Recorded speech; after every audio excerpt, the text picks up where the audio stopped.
Recuerdo la prueba de campeonato, primero peleando con la partida hasta el equipo 19, segundo el curso Salvador Marinero de Rodrigo 25, tercero dirección al barco el equipo más número 269, cuarto Adrián Rodríguez de Salvador Marino 1168.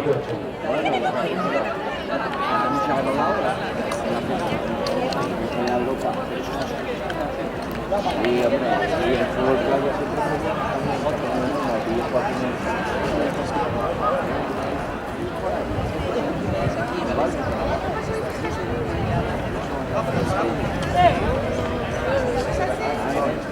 y también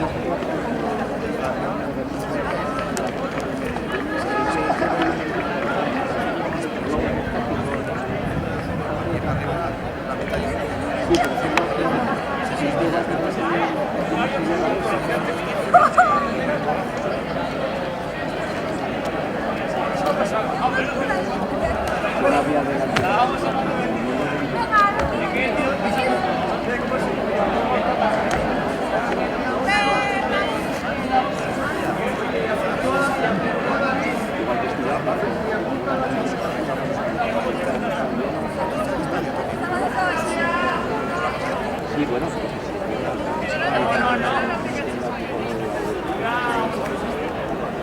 Sí, pero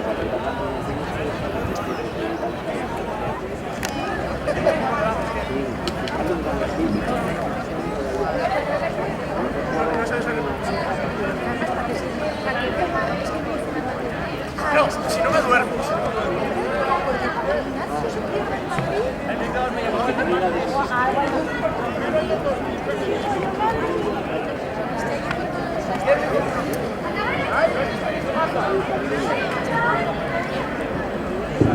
Recordemos la prueba de la primera.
ellos